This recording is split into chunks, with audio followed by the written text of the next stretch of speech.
Diz assim a palavra do Senhor em Lucas 16, 19 ao 31. Ora, havia certo homem rico que se vestia de púrpura e de linho finíssimo, e que todos os dias se regalava esplendidamente. Havia também certo mendigo, chamado Lázaro, coberto de chagas, que jazia à porta daquele, e desejava alimentar-se das migalhas que caíam da mesa do rico, e até os cães vinham lamber-lhe as úlceras. Aconteceu morrer o mendigo e ser levado pelos anjos para o seio de Abraão. Morreu também o rico e foi sepultado. No inferno, estando em tormentos, levantou os olhos e viu ao longe a Abraão e Lázaro no seu seio. Então, clamando, disse: Pai Abraão, tem misericórdia de mim, e manda a Lázaro que molhe em água a ponta do dedo e me refresque a língua, porque estou atormentado nessa chama. Disse, porém, Abraão: Filho, lembra-te de que recebeste os teus bens em tua vida, e Lázaro igualmente os males. Agora, porém, aqui ele está consolado, tu em tormentos. E também, além de tudo está posto um grande abismo entre nós e vós, de sorte que os que querem passar daqui para vós não podem, nem os de lá passar para nós.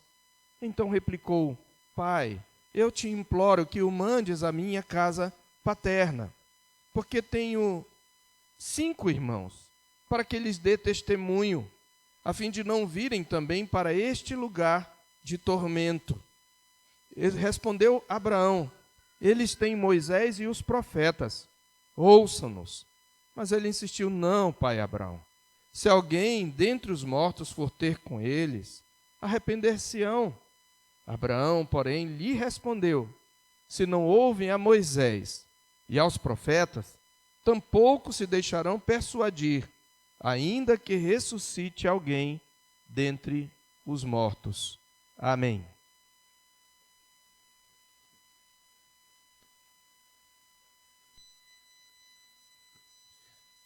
Meus irmãos, este texto deve ser lido, como todos os textos, à luz do seu contexto, e eu queria lançar luz sobre ele, lembrando um pouco do contexto imediato e do contexto mais remoto dos ensinos de Jesus.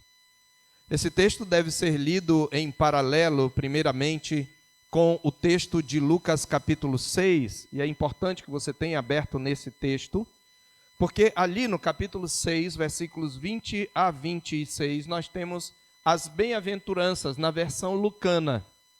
Na versão lucana, as bem-aventuranças são pregadas não no Sermão do Monte, como em Mateus 5, mas no sermão chamado de Sermão da Planície, uma ocasião um pouco distinta em que Jesus pregou os mesmos ensinamentos com algumas distinções. Mas ali a palavra de Deus mostra um contraste entre aqueles que Jesus chama bem-aventurados, isto quer dizer abençoados por Deus, e aqueles que são amaldiçoados, a quem ele lança uma série de ais.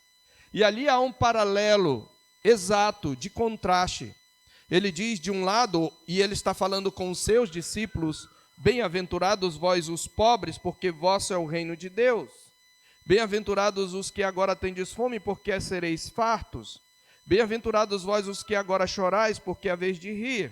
Bem-aventurados sois quando os homens vos odiarem, quando vos expulsarem da sua companhia, vos rejeitarem, injuriarem, rejeitarem o vosso nome, como indigno por causa do Filho do Homem.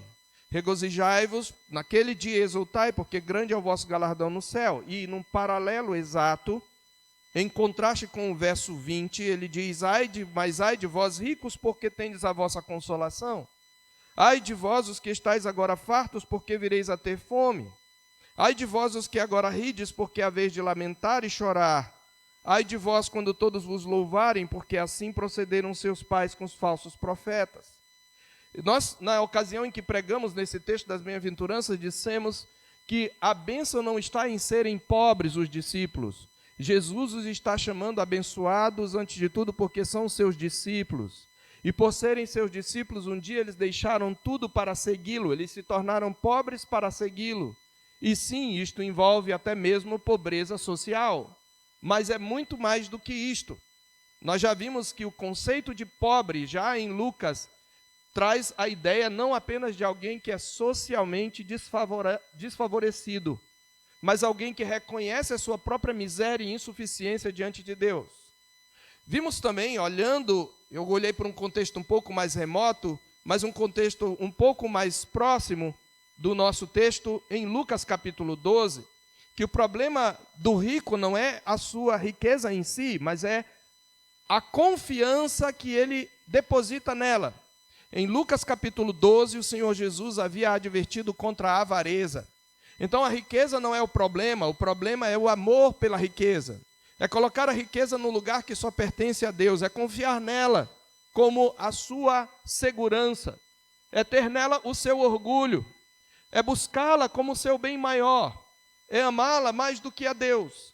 E esse é o caso do rico insensato. Jesus começa no capítulo 12, dizendo no verso 15, tende cuidado e guardai-vos de toda e qualquer avareza. A avareza é o amor pelo dinheiro, porque a vida de um homem não consiste na abundância dos bens que ele possui. E ele conta a parábola do rico insensato. Lembra o rico? O campo de um homem rico produziu em abundância, e ele arrazoava consigo mesmo. Mostra nesta parábola o egoísmo desse homem rico. Normalmente um homem de posses de uma comunidade da Palestina costumava discutir os seus negócios à porta da cidade, ouvindo o conselho dos anciãos, ou falava pelo menos com a sua família. Mas esse homem fala apenas consigo mesmo, demonstrando o seu egoísmo. O que eu farei, a primeira pessoa do singular está no centro, porque eu não tenho onde recolher os meus frutos, já sei. Eu farei, destruirei os meus celeiros, reconstruí-los-ei maiores, e aí recolherei todo o meu fruto e todos os meus bens. Então eu direi à minha alma, agora você pode ser feliz. É mais ou menos isso que ele diz. Descansa, come, bebe, regala-te. Tu tens muitos bens, tu tens tudo o que precisas para ser feliz. A riqueza era a sua felicidade. E naquela noite a Bíblia diz que Deus tomou a sua alma, dizendo que até ela era de empréstimo. Esta noite te pedirão a tua alma. E Jesus diz, assim é o que entesoura para si mesmo e não é rico para com Deus. Este é o problema. Não é a riqueza em si, mas é o que ela representa na minha vida. Quando eu uso a riqueza para entesourar para mim mesmo, e não sou rico para com Deus, não invisto no reino de Deus, não invisto nos tesouros inextinguíveis, eu estou fazendo da riqueza um Deus.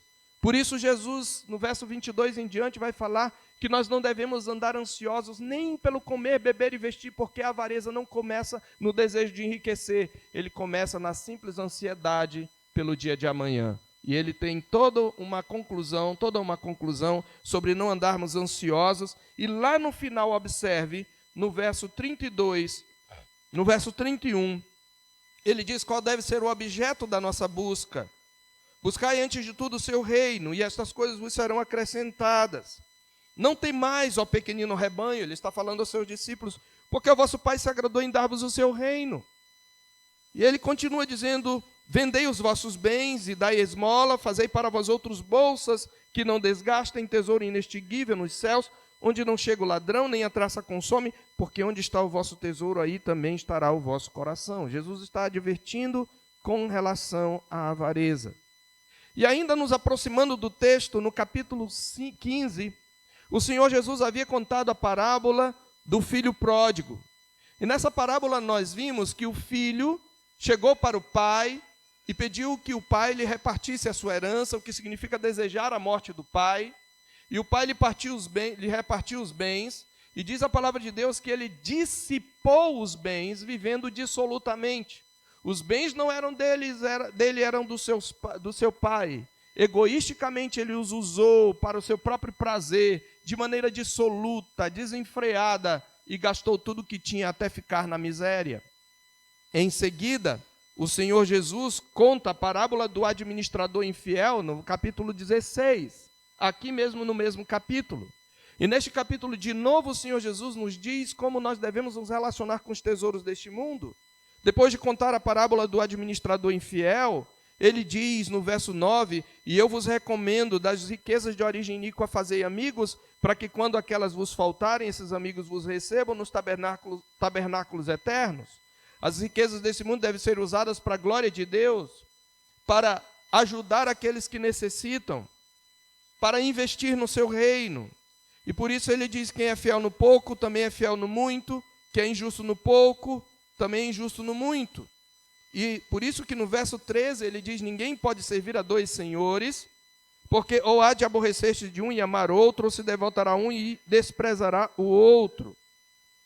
E diz a palavra de Deus que os fariseus que eram avarentos criticaram a Jesus, porque Jesus estava falando, apontando, mesmo que indiretamente, pois estava falando aos discípulos os pecados deles, e eles estavam ouvindo, eles estavam no meio do público a quem Jesus estava falando.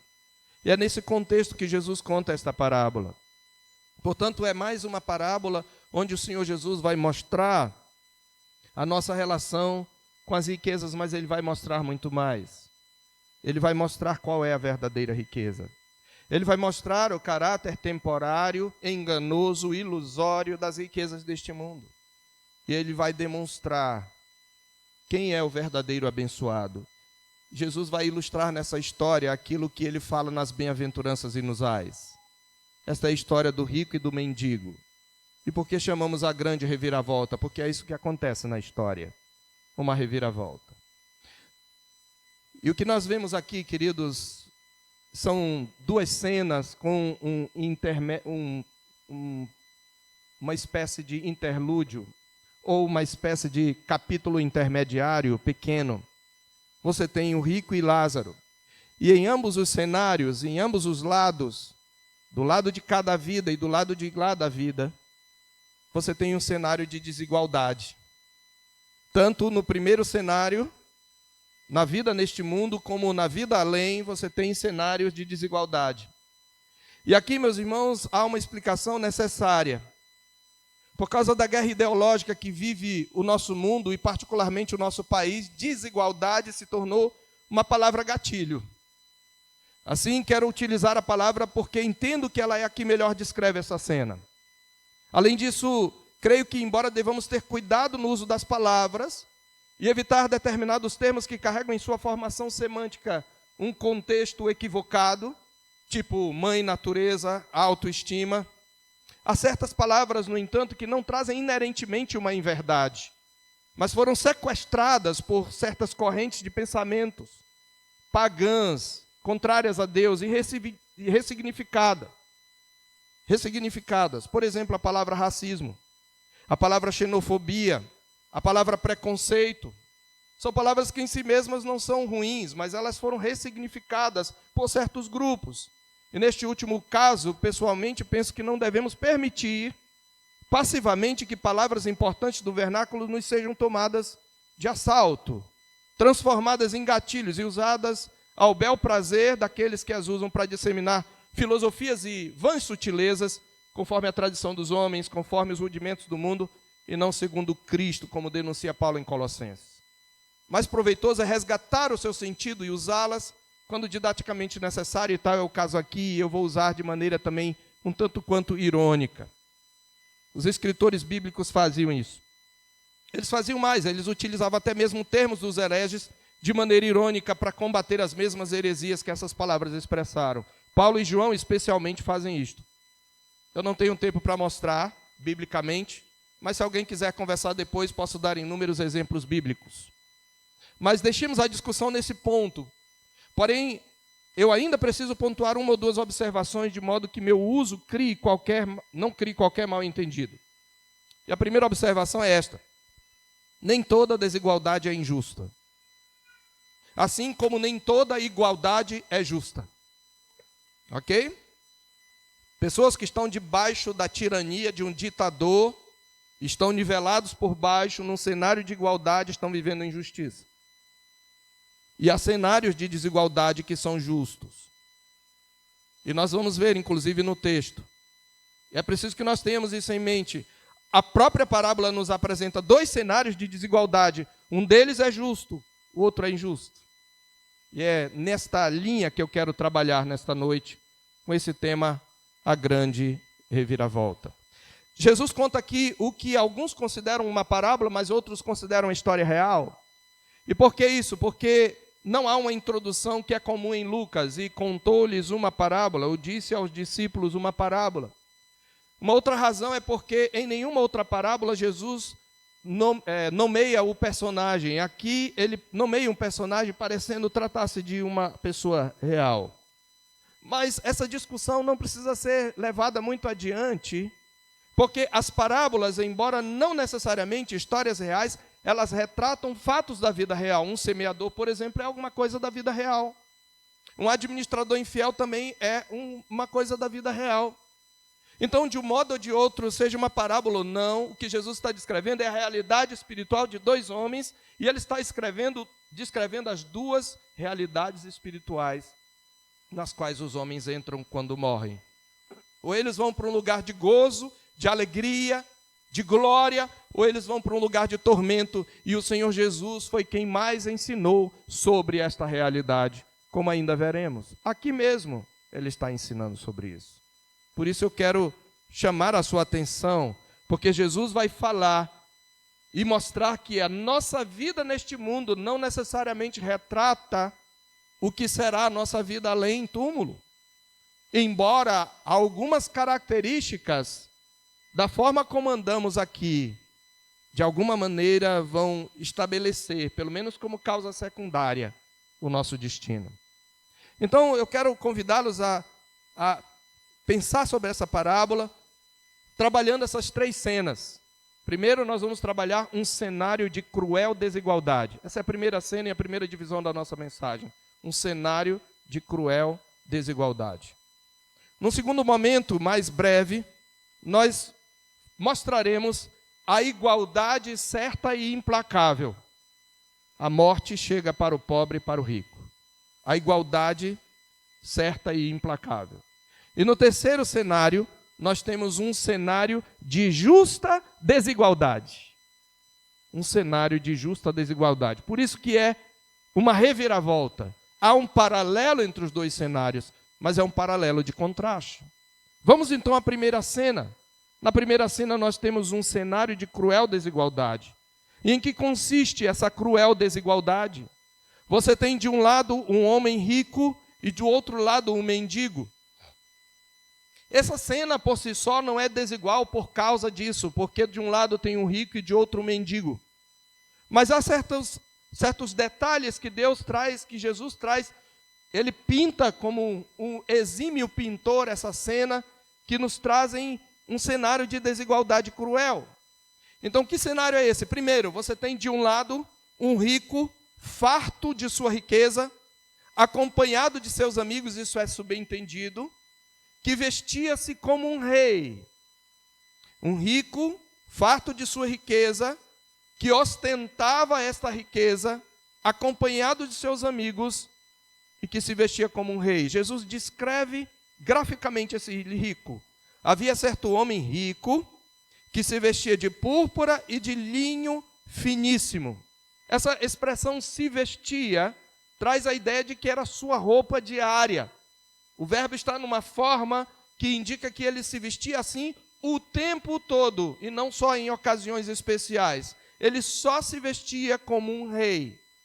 Púrpura era um corante, uma cor tirada de um molusco ou um crustáceo, como queira, que era muito raro, e somente pessoas muito abastadas tinham acesso a esse corante.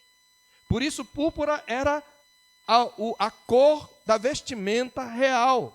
Os sumos sacerdotes, por exemplo, no Velho Testamento, se vestiam de púrpura, e o tabernáculo por dentro tinha cortinas que tinha entre suas cores a cor púrpura. O linho também, que era roupa de baixo, era usado para roupa de baixo, era uma roupa de pessoas ricas. Então a ideia é, esse homem se vestia como um rei. Mas não isso só, Jesus diz que todos os dias se regalava esplendidamente. Ele era, por assim dizer, um bom vivant, um playboy. Todos os dias ele dava uma festa suntuosa. Essa é a ideia da frase usada por Jesus. Todos os dias. Não era uma coisa que ele fazia de uma hora ou outra, não. O tempo todo na casa dele tinha festa. Mas essa expressão, ele se regalava esplendidamente, traz a ideia de festas suntuosas. Ele não fazia outra coisa que não comer, descansar, beber e regalar-se. O que nós temos aqui é um exato paralelo da parábola do insensato, do rico insensato, em Lucas 12 que nós lemos. Nós podemos dizer aqui, meus irmãos, que aquilo que o rico insensato planejou em Lucas 12, esse rico realizou. Ele conseguiu chegar àquele patamar em que ele disse para a sua alma: descansa, você tem tudo o que você precisa para ser feliz, come, bebe, regala-te, diverte-te, entre em diversão. O cenário não é apenas, portanto, de riqueza. O cenário também é de ostentação. Ele faz mais do que é necessário com sua riqueza. O cenário também não é apenas de alegria e descanso, mas de ociosidade e de uma vida perdulária e de confiança e alegria na riqueza. Observe um ponto aqui do contexto religioso.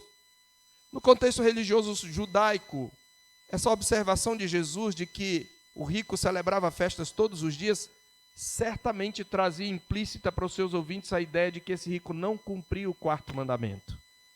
Ele transgredia a lei do Shabat. Ele não tirava dia nem para adorar o Senhor. Era um homem para quem a vida é uma festa e tudo que ele queria era, como disse um certo conhecido meu, era bebemorar a vida.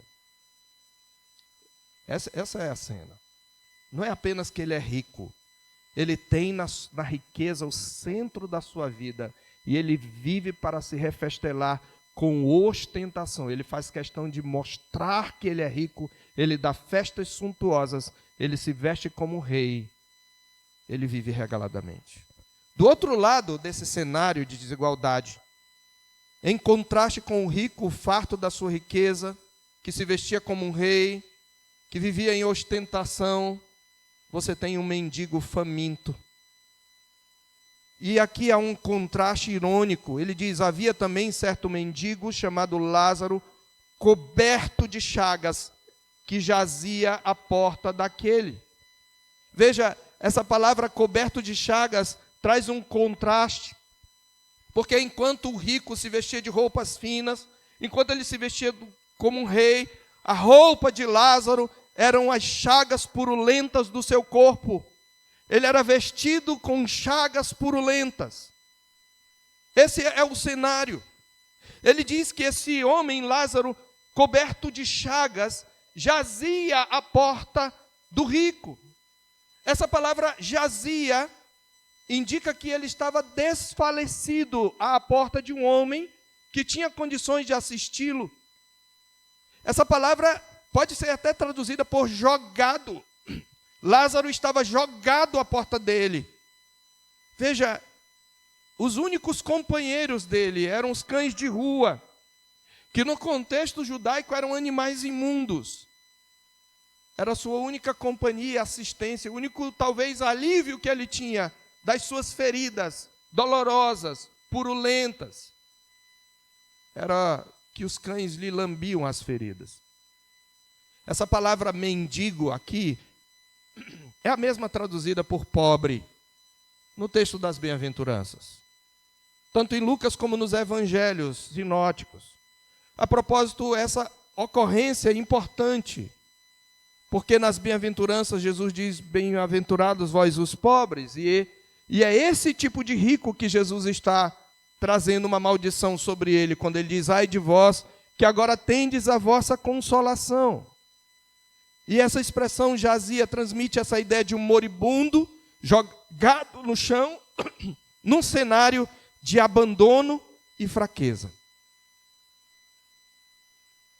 Tem um homem doente, coberto de chagas, jogado no chão, à porta da casa do rico. O seu corpo, além de fraco, está coberto de feridas purulentas. Lázaro, dizem alguns comentaristas, é uma espécie de Jó do Novo Testamento. E observe que diz ainda que esse homem passava fome. Diz que ele desejava alimentar-se das migalhas que caíam da mesa do rico. E quando então ele diz que ele se desejava alimentar-se, a palavra alimentar é mais do que simplesmente comer. Ele olhava para as migalhas da mesa do rico e entendia que aquilo poderia não só alimentá-lo, mas fartá-lo. Ele estaria satisfeito se pudesse comer das migalhas. Aqui precisamos de um dado importante da cultura da época. Era comum nos banquetes as casas estarem abertas para que todos vissem quem estava lá, as pessoas importantes, o tipo de banquete. Não era o caso de Lázaro, porque ele estava fraco e certamente não poderia entrar, porque era considerado imundo, quase como um leproso, talvez fosse essa a sua doença. Mas ele pode ver. E eu queria também trazer um outro contexto sociocultural. A ideia de que ele desejava indica que ele não conseguia, ninguém lhe trazia. E sabe o que Jesus está se referindo por migalhas aqui? Naquela época era comum alguém comer, geralmente reclinado à mesa. Esse rico geralmente, com certeza, não se reclinava sobre um tapete, mas sobre um divã. E ele se reclinava com os pés para fora, ao contrário da mesa, e a cabeça para dentro da mesa, debruçado sobre o lado esquerdo e pegando os alimentos com a mão. Frequentemente se usava como se usava a mão para comer. A mão podia ficar, muitas vezes a boca ficava suja, a própria mão ficava suja. Então era comum você pegar um pedaço de pão e você passar na boca e você enxugar as mãos com aquele pão e jogar aquilo no chão. É esse tipo de migalha que Lázaro disse, isso pode me saciar. O rico limpava a sujeira da sua boca e a sujeira das suas mãos e jogava pão no chão. Você lembra que quando Jesus multiplicou pães, o que ele diz dos pães que sobraram? Recolhei tudo para que nada se perca. Recolhei tudo para que nada se perca. Mas esse rico jogava pão no chão, que ele usava para limpar a sua boca. Era isso que para Lázaro teria fartado, mas ele não tem isso. Essa é a ideia. Lázaro se fartaria com os sobejos da mesa do rico. Isto não soa cruel para você? Sim, quando um mendigo morre à porta de um rico, enquanto esse se refestela em sua riqueza e ostentação, certamente temos aí um cenário de cruel desigualdade. Pois estando ele à porta do rico, certamente a sua mazela é conhecida daquele. O rico mesmo, quando vai para o inferno, ele vê a Lázaro no seio de Abraão, ele o reconhece e o chama pelo nome. Esse homem entrava e saía de casa e aquele mendigo estava lá e ele tinha riqueza de sobra e a migalha que ele usava para limpar a sua boca e as suas mãos era suficiente para fartar, mas nem isso ele dava para esse mendigo. Este é um cenário de cruel desigualdade. E Lucas tem muita preocupação com isso. Lucas é o que mais se preocupa com os pobres e os necessitados. Agora, um fato irônico registrado por Lucas que nos parece, a princípio, irônico, mas que nós descobrimos o porquê. A Bíblia não diz o nome do rico, Jesus não menciona o nome do rico. Mas Jesus faz questão de identificar na única parábola o nome do mendigo. Esse homem chama-se Lázaro. E lembre que ele está falando para judeus. Lázaro é uma variação do nome bíblico Eleazar ou Eliezer. E essa palavra significa Deus é a minha ajuda. Deus é o meu auxílio. É irônico, não é? Porque a imagem de Lázaro pintada por Jesus era tudo menos alguém que está sendo ajudado por Deus. Mas Jesus diz, havia um homem cujo nome é Deus é a minha ajuda. Mas esse homem era um mendigo coberto de feridas purulentas, que passava fome e que estava desfalecido à porta de um rico, vivendo e sofrendo um cenário de cruel desigualdade. Mas o nome dele é Deus é a minha ajuda. Isso é mais irônico ainda, meus irmãos, porque essa imagem de um homem miserável, cheio de chagas, ela é a imagem de um grande pecador para os judeus. Para os judeus, um homem que vivia uma vida desse jeito, com certeza ele tinha feito coisa ruim. E ele era um homem castigado por Deus. Para os judeus, a prosperidade material e a saúde física eram sinais visíveis da bênção de Deus. E as mazelas, as doenças, as situações de dificuldade eram uma manifestação do castigo de Deus. Você lembra dos amigos de Jó? O que é que eles disseram? Jó, você pecou, Jó. Você pecou. Você lembra da pergunta dos discípulos a Jesus, na ocasião em que eles encontraram aquele cego de nascença? Está lá em João 9:2. Mestre, quem pecou? Eles não perguntam se houve pecado. Eles estão dizendo, quem pecou para que esse homem nascesse cego? Ele ou seus pais? Essa era a visão dos judeus.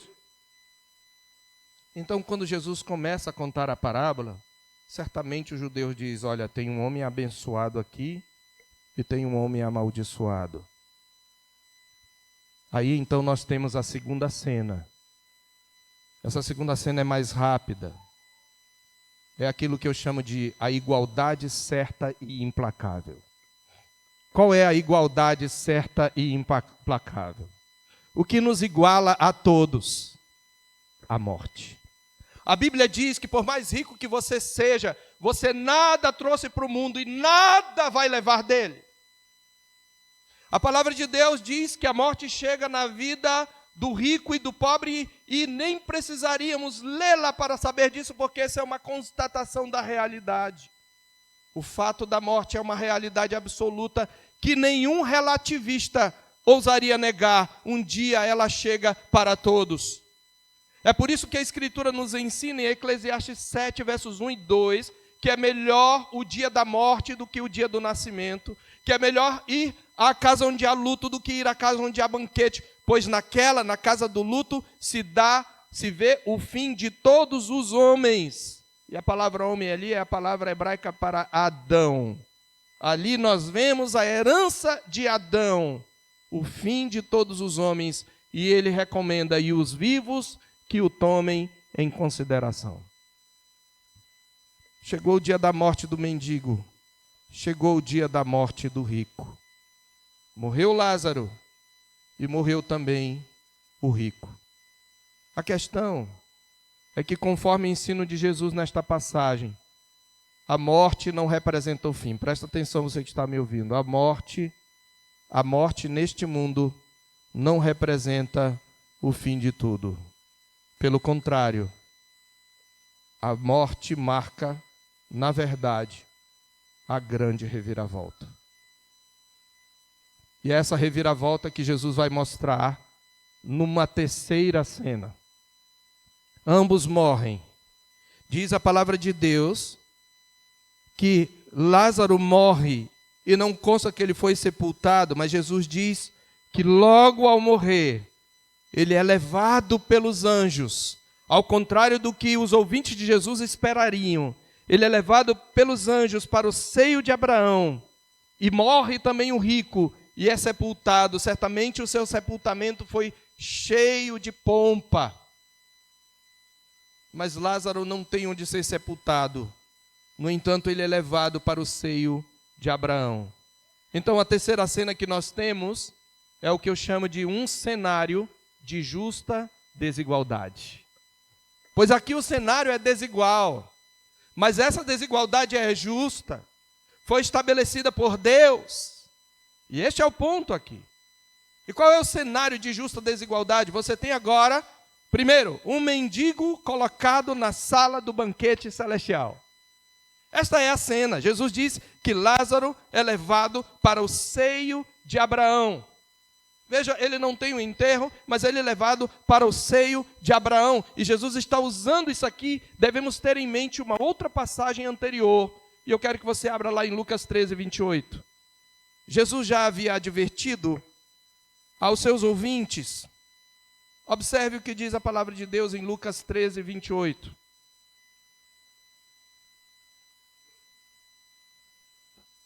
Lembra-se que o contexto aqui desse texto é aquele em que Jesus, em que alguém pergunta: Senhor, são poucos os que são salvos?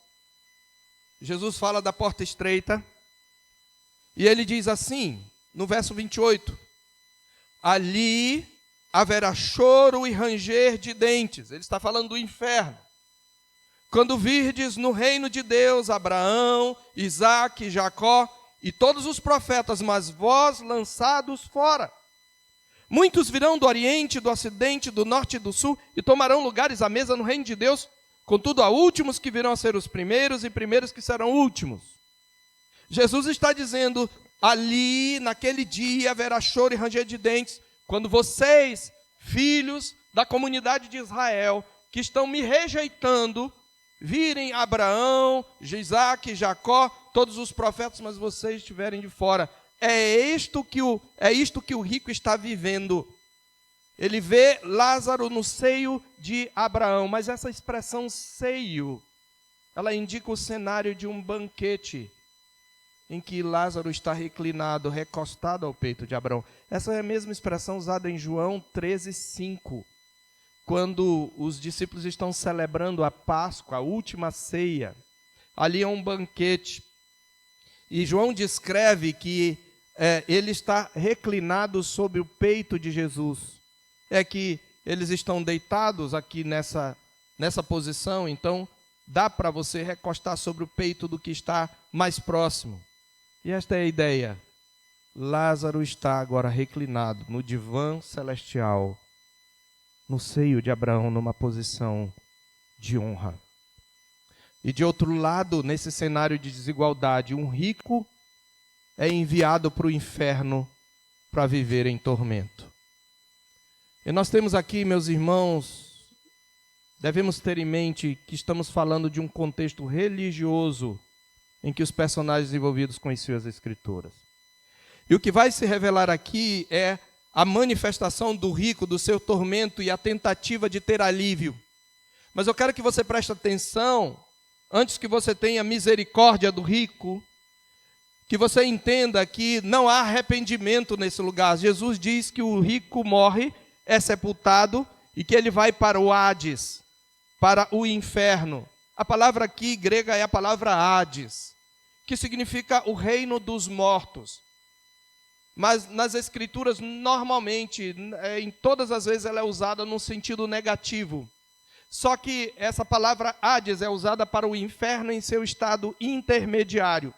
É o lugar para onde vão aqueles que não se converteram a Deus, que rejeitaram a Cristo, para onde irão os ímpios, para aguardar aquele dia final, quando serão lançados no lago de fogo e enxofre.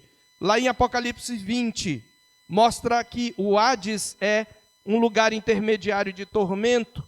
Eu quero que você abra lá.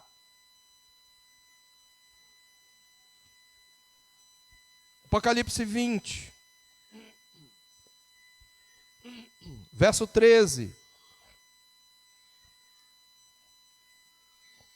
Deu o mar os mortos que nele estavam, a morte e o além entregaram os mortos que neles havia, e foram julgados um por um, segundo as suas obras. Então a morte e o Hades, essa é a mesma palavra, o inferno, foram lançados para dentro do lago de fogo. Esta é a segunda morte, o lago de fogo. Esta é a visão, este é o ensino, este é o significado de Hades no sentido bíblico. O Hades é um lugar de tormento temporário, porém é como uma prisão preventiva. Aquele que vai para lá já aguarda uma condenação certa.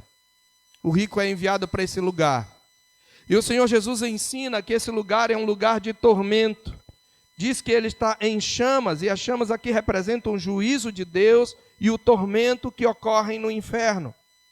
E esse homem no inferno, de alguma maneira, que não sabemos, podia ver do outro lado, e diz que, estando no inferno, no verso 23, em tormento, levantou os olhos e viu ao longe a Abraão e Lázaro no seu seio, e ele clama por misericórdia, mas observe que em nenhum momento ele menciona os seus pecados, em nenhum momento ele menciona a forma como ele amou a riqueza. Ele está preocupado em resolver o seu desconforto, ele está preocupado com o sofrimento e não com o pecado que o levou para lá. É muito importante nós termos isto em mente. Ele diz: Pai Abraão, tem misericórdia de mim, e manda Lázaro que molhe em água a ponta do dedo e me refresque a língua, porque estou atormentado nesta chama. Ele quer resolver o seu desconforto. Ele não está preocupado em averiguar, em avaliar a sua vida, que não foi vivida para a glória de Deus, mas para si mesmo, que não foi vivida para ajudar o próximo com as suas riquezas, mas para se refestelar. E mais, ele tem Lázaro como um servo. Ele conhece Lázaro, mas ele quer tratar Lázaro como um empregado. Manda que Lázaro venha aqui, ó, ele é o mendigo, manda que ele venha aqui, pelo menos molhar. Ele chama de pai Abraão, porque ele é um judeu. Abraão eternamente o chama de filho, mas diz: você teve todo o consolo da sua vida quando você estava no mundo. Lembra-te de que recebeste os teus bens em tua vida. Esse lembra-te é lembre-se do que você teve e do que você fez com essas riquezas. É isso que significa. Lázaro recebeu os males. Agora, porém, aqui ele está consolado e tu em tormentos. Mas em outra coisa, não tem como sair do inferno para o céu. Há um abismo entre nós e vós. Quem quer passar daqui para lá não pode. O que pode quer passar de lá para cá não pode. Então o rico procura pelo menos salvar os irmãos. Agora ele começa a pensar nos irmãos. Pai Abraão, então eu te imploro que o mandes à minha casa paterna, porque eu tenho 5 irmãos, para que eles dê testemunho a fim de não virem também para este lugar de tormento. Meus irmãos, lembremos-nos, Jesus diz o quê? Ele já tem um recurso. Eles já têm um testemunho. Eles têm Moisés e os profetas, eles têm que ouvir. Nós devemos ter em mente, meus irmãos, que estamos falando de um contexto religioso, em que os personagens envolvidos conheciam as Escrituras. Do contrário, Jesus não teria falado para o rico: eles têm Moisés e os profetas. E essa expressão, Moisés e os profetas, ela é utilizada pelos judeus para referir-se às Escrituras em geral. Portanto, ele e seus irmãos conheciam, ou pelo menos conviviam com as Escrituras. Isto nos aponta mais um pecado do rico em tormentos. Além de tratar Lázaro pela segunda vez como um servo que deveria fazer algo em seu benefício ou de sua família, o rico também demonstra o seu desconhecimento ou desconsideração para com o ensino das Escrituras. Ele revela aqui que ele não lia, não ouvia, não conhecia e não se importava com a palavra de Deus. E mais, quando Abraão lembra que os irmãos do rico têm as Escrituras, ele ainda procura uma alternativa. É como se ele dissesse: não vai funcionar. As Escrituras não são suficientes. É preciso um milagre. Eles precisam de um milagre. Eles precisam do sobrenatural. Eles precisam do extraordinário. As Escrituras não são suficientes. Porém, na verdade, ele esquecia que as Escrituras são um livro sobrenatural, que já registram os atos sobrenaturais de Deus. Então nós podemos perceber, queridos, claramente que a vida desse rico não era pautada pelas Escrituras, e mesmo agora no inferno, ele continua endurecido pelo engano do pecado. E este aqui é um fato importante sobre o inferno. Ali não haverá arrependimento. Porque as pessoas se encontrarão num estado irrecuperável de incredulidade e dureza de coração. É por isso que Jesus, num texto que eu já li, diz: ali haverá choro e ranger de dentes. Você sabe o que significa ranger de dentes? Raiva. É isso que significa. A expressão ranger de dentes era mesmo usada para o animal que se sente ameaçado e rosna para o outro. ou para alguém. Então, a ideia de choro e ranger de dentes é de choro e raiva. Não haverá arrependimento no inferno. Meus irmãos, desse modo aquele rico viveu uma vida toda se orgulhando, confiando e regozijando-se na sua riqueza, sem nunca ter lembrado de Deus e da sua palavra. Ele disse: não, pai Abraão, se Lázaro for, eles vão crer. Eles precisam de alguma coisa mais forte. Ele diz: se alguém for dentre os mortos, eles se arrependerão.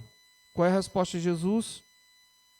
Se eles não ouvem as Escrituras, se eles não ouvem Moisés e os profetas, tampouco se deixarão persuadir, ainda que ressuscite alguém dentre os mortos. As Escrituras são a palavra de Deus, a única regra de fé e prática, e é por meio das Escrituras que Deus regenera, que Deus transforma, que Deus converte o pecador. As Escrituras pregadas, as Escrituras expostas, explicadas e aplicadas. Não é um show de milagres. Se alguém não ouve as Escrituras, mesmo que ressuscite alguém dentre os mortos, essa pessoa não se converterá. Jesus mesmo ressuscitou mortos. Ele ressuscitou Lázaro e os judeus queriam matar a Lázaro, conforme está escrito em João. Ele ressuscitou o filho da viúva de Naim. E mesmo assim, ainda agora, há pessoas que não creem nele. Mas mais do que isso, a resposta de Jesus tem um tom também irônico, porque aponta para a sua obra redentora. Porque, de fato, alguém ressuscitou dos mortos. Esse alguém que haveria de ressuscitar dos mortos era Jesus. E quando Jesus ressuscitou dentre os mortos, ele vindicou a autoridade das Escrituras proféticas do Antigo Testamento. Em 1 Coríntios 15, versos 3 e 4, Paulo testemunha: antes de tudo vos entreguei o que também recebi, que Cristo Jesus morreu pelos nossos pecados segundo as Escrituras, e que ressuscitou ao terceiro dia, segundo as Escrituras. As Escrituras já têm o registro da ressurreição, que muda o destino de todo aquele que nele crê. As palavras de Jesus ao rico, portanto, são carregadas de ironia. Ele haveria de morrer pelos pecados do povo e ressuscitar dentre os mortos, cumprindo as promessas da antiga aliança. Portanto, quem não cria nas Escrituras, tampouco creria em Jesus, mesmo depois da sua ressurreição. Queridos, eu quero concluir pontuando alguns ensinamentos que Jesus nos traz aqui. O primeiro deles é muito óbvio: o inferno existe. E quem ensinou sobre ele e quem revelou isto muito claramente foi o Senhor Jesus. Aliás, o Senhor Jesus é quem cunha o termo mais preciso para o inferno. Lá em Marcos, no capítulo 8, ou melhor, no capítulo 9,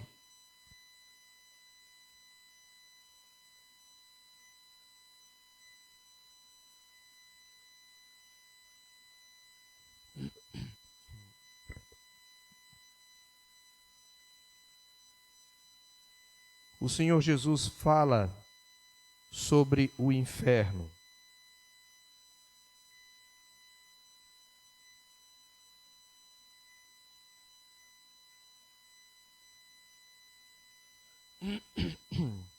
Marcos capítulo 9, verso 44.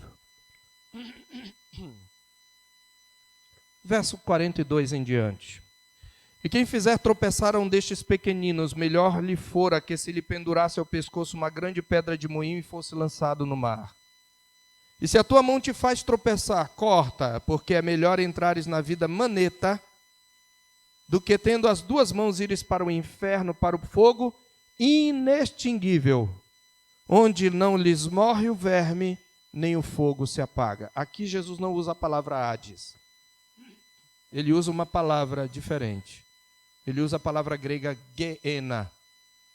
E Geena, que os judeus chamavam de Gehinom, era o lugar onde, no Antigo Testamento, muitos hebreus sacrificavam seus filhos a Moloque. E por causa dessa chacina, desse sacrifício de crianças, aquele lugar chamado Guerrinom, terra de Rinom, vale do filho de Rinom, ele se tornou para os judeus um lugar amaldiçoado. Então ele se tornou com o tempo a lixeira da cidade. Então a Guiena era o lugar onde ficava a lixeira da cidade. O que é que você tem numa lixeira? Você tem tapuru o tempo todo. Você tem vermes. E você tem fogo queimando aquele lixo o tempo todo. Jesus compara o inferno a um tipo de lixeira. E não sou eu, não é o pastor Marcos, não é a igreja presbiteriana, é Jesus que está falando isso. Ele diz, naquele lugar, ele diz, se o teu olho, se a tua mão, se o teu pé te fazem tropeçar, arranca-os, porque é melhor tu entrares aleijado na vida do que tendo as duas mãos ires para o inferno, para a Guiena, para a lixeira, onde não morre o verme nem o fogo se apaga. Ele fala isso 3 vezes nesse texto. Então Jesus ensina que no inferno não deixará de haver fogo e não deixará de haver corrupção, por isso não haverá regeneração, não haverá arrependimento. Segundo, ele diz que no inferno haverá choro e haverá ranger de dentes. O inferno existe. Segundo lugar, depois que você morre, não tem mais volta. Ou você vai para o seio de Abraão, ou você vai para um lugar que a Bíblia chama de estar com Cristo, num lugar de gozo, consciente, não um sono da alma, mas consciente, aguardando a ressurreição do corpo, ou você vai para o inferno. Então o tempo de você tomar uma decisão é agora, é neste mundo. Porque não haverá volta. Terceira verdade que aprendemos aqui. A minha condição social ou de saúde neste mundo não representa o meu estado espiritual necessariamente. É possível você ser abençoado por Deus. Veja, Lázaro não foi para o céu porque era pobre. Nós temos que considerar o que Jesus falou à luz dos seus ensinos anteriores. Nós lemos na liturgia, no capítulo 13, que o Senhor Jesus, falando a todos que os estavam ouvindo, entre eles enfermos, ele diz, em verdade vos digo, não eram, eu vos afirmo, se não vos arrependerdes, todos igualmente perecereis. Jesus falou, se alguém vem a mim e não aborrece pai, mãe, filhos e filhas, esposa e a própria vida, não pode ser meu discípulo. Quem quer vir após mim, a si mesmo se negue, tome a sua cruz e siga-me. Lázaro não foi para o céu porque era pobre. Lázaro foi para o céu porque era um crente. Era um homem piedoso. É um homem que um dia se arrependeu, mas mesmo sendo crente, ele era um mendigo que tinha chagas purulentas e passava fome. É possível você ser crente, piedoso e sofrer neste mundo. O sofrimento pode ser, sim, uma disciplina e um castigo de Deus, mas nem sempre. Às vezes, o sofrimento é antes um sinal de bênção, e é nesse sentido que Jesus disse para os discípulos, bem-aventurados vós que agora chorais, porque havereis de rir. Então não tome a prosperidade como algumas igrejas e seitas ensinam como sinal da bênção de Deus, nem tem isso como alvo, porque é infeliz aquele que entesoura para si mesmo e não é rico para com Deus. Estes são ensinamentos que a palavra de Deus nos traz aqui, queridos. E nós devemos pensar. E eu quero fazer que você faça uma pergunta nesta noite. E a pergunta é: se eu morrer hoje, para onde eu vou? Você tem certeza de para onde você vai? Porque você vai para algum lugar. E se você não tem, não saia daqui sem essa certeza. Reverendo Augusto Nicodemos, esta semana, não foi esta semana, mas eu assisti um testemunho dele triste. Quando ele se converteu ao Senhor, ele tinha 22 anos e tinha um irmão de 17. E ele um dia chegou para o irmão dele, eles gostavam muito de andar de moto, E ele disse: mano, eu agora entendi. Nós somos pecadores. Nós precisamos nos reconciliar com Deus por meio de Jesus Cristo. Nós precisamos ter Cristo como nosso Senhor e Salvador. E o seu irmão olhou para ele e disse: olha, isso não é uma coisa que me interessa hoje. Isso pode ser bom para você, mas para mim não tem interesse. Naquele dia, aquele irmão dele foi de moto até Campina Grande, porque eles são da Paraíba. A sua moto bateu de frente com uma carreta. E ele morreu. Querido, não saia daqui sem ter certeza de para onde você vai, porque você não sabe o dia de amanhã. Quem está ensinando é Jesus. Morreu o rico e morreu o mendigo. Tenha certeza de para onde você vai. Como eu posso ter essa certeza? Se com tua boca confessares a Jesus como Senhor, e em teu coração creres que Deus o ressuscitou dentre os mortos, serás salvo. Se você se reconhecer como um pecador miserável, carecente da glória de Deus, que tem vivido para si mesmo, para o seu próprio prazer, para o seu próprio ego, e nesta noite você disser: Deus, eu quero ser recebido pelo Senhor, eu quero ser perdoado dos meus pecados, eu creio que a morte de Jesus é suficiente para pagar a minha dívida, então eu confesso Jesus como Senhor, recebe-me como teu servo, como tua serva. A Bíblia diz: serás salvo. Eu quero orar agora, nesse momento, para que Deus aplique a palavra ao seu coração. Senhor Deus, nós te louvamos pela tua palavra lida e explicada e aplicada. E te suplico, ó Deus, que o Espírito Santo possa compungir o coração daqueles que estão aqui nesta noite e ainda estão perdidos. Mesmo aqueles, Senhor, que são filhos de crentes, mas ainda flertam com o mundo, ainda não dão importância ao Evangelho, que não se converteram, que não foram regenerados, eu suplico que o Senhor tenha misericórdia deles e os leve ao arrependimento e à fé em Jesus Cristo.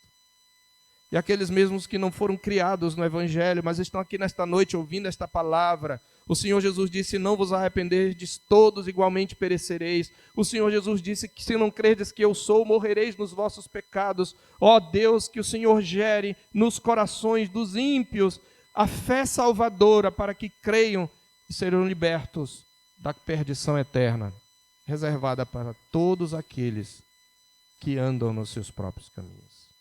E aqueles que são de Cristo nesta noite, que possam lembrar e entender que sua condição social neste mundo, que sua condição física neste mundo, que as coisas que vivem, mesmo as coisas difíceis, não significam que o Senhor não os ama e nem se importa com eles, porque o Senhor se importava com Lázaro. E que possam sair daqui consolados, com a certeza de que aqueles que são de Cristo e estão em Cristo são bem-aventurados. Nós te pedimos isto, Senhor, em nome de Jesus. Amém.